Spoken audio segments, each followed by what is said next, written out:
It is 8:39 on your hometown station, KHTS, 98.1 FM, AM 1220. Special guest on the line this morning. It is Shawn from Vanguard Protection. Shawn, good morning. How are you? Good morning. I'm happy to be here. I'm happy to be here, too. Are you at least under a roof somewhere? You're not getting wet? I am. Shawn, so for our listeners who don't know anything about Vanguard Protection, which is a private security company, can you tell us a little bit more about Vanguard? What kind of protection do you provide, and a little bit about the company itself?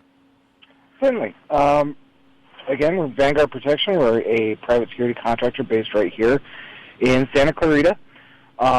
We provide a wide variety of security services, from patrol, emergency call response, alarm activation response, and a host of other things. Primarily, we are aiming to bridge the gap between what currently exists in the private security sector, which generally tends to be pretty poor. You have untrained officers with very little experience or equipment to carry out their job, and what is offered by law enforcement. That being said, all of our officers come from either a private security background within the military sphere, or within law enforcement, or a four-year college degree. We go through a 6-month training program before they're ever allowed to work on the streets, and we equip them with a full host of law enforcement equipment and vehicles to provide the absolute best in security services. So you're not, Shawn, I just want to get this straight. So you're just not a guy with a uniform in a car that says security on the side of it. You have the training and the background to provide top quality protection. Yes. We conduct all of our own criminal investigations, conduct our own arrests, and we handle everything from the incident on site all the way through the courtroom. What's one of the biggest lately here in the Santa Clarita Valley? I know we've got a bunch of things happening. I mean, there was just a robbery over at Ulta, near the Target shopping center. Just I think in the last couple of days, I know a lot of, I guess they call it porch pirating. Is that when people are stealing the packages? Is that what that's called? Yes, often referred to as porch pirates.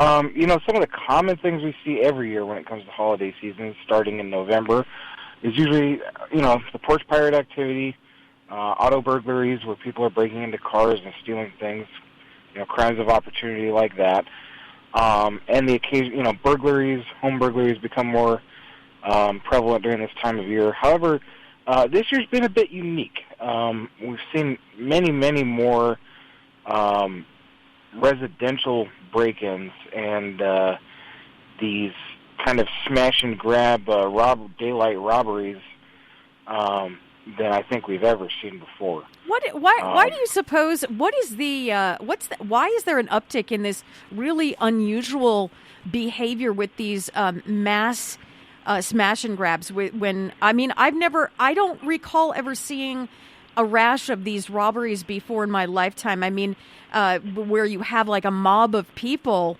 just, go into a store in a mall and just wreak havoc.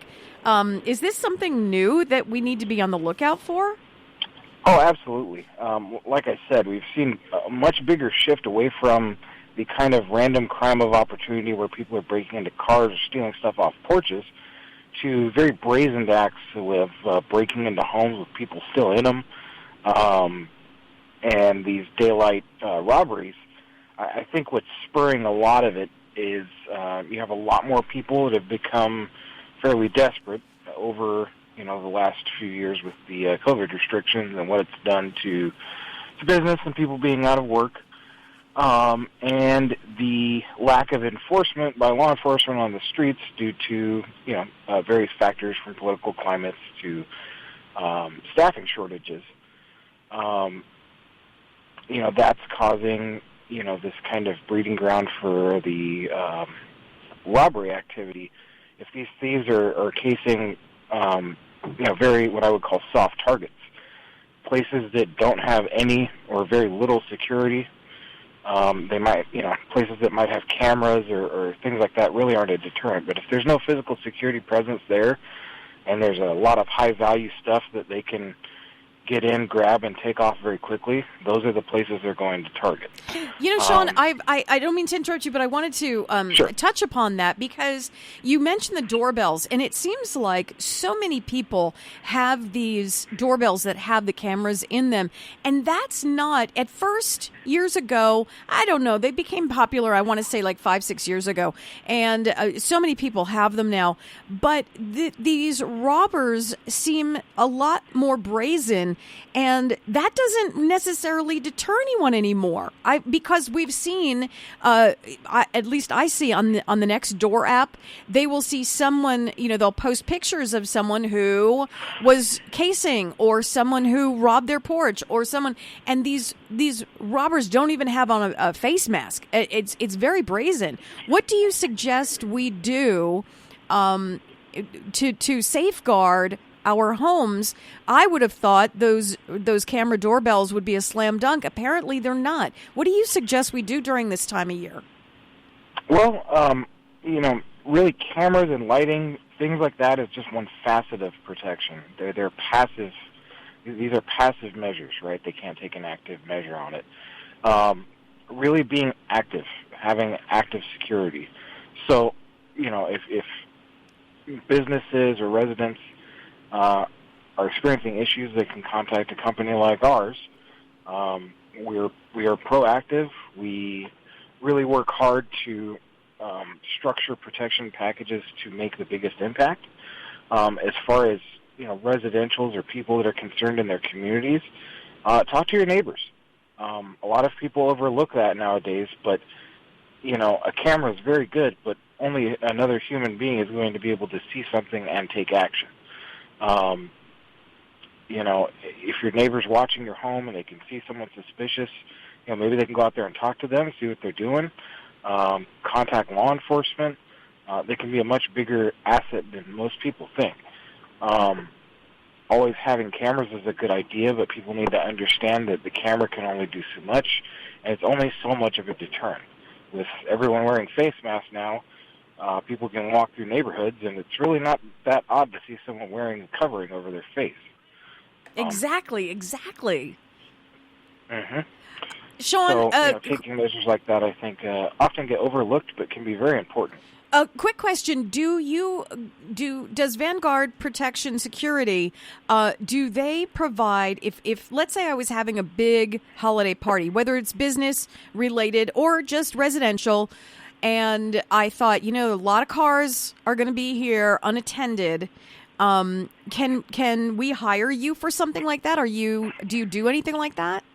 Oh, absolutely. Often this is probably the biggest time of year for those types of details, and we do quite a lot of them. Generally, we start booking those appointments even prior to November. Usually September, October, we're starting to get those things set up. So absolutely we do things like that. Anything you can do to add some kind of active physical security presence or asset really can make a huge difference in your threat level. Shawn from Vanguard Protection. You can reach Vanguard Protection at vanguardprotectiongroup.com. Is there a phone number you want to give out to the listeners right now? Sure, you can reach us anytime at 661-753-3611. Shawn, thanks for taking some time this morning to address some of the concerns we have in the Santa Clarita Valley. Appreciate you being on the air with the Hometown Morning Show with Tori and Kyle. Absolutely, it was a pleasure.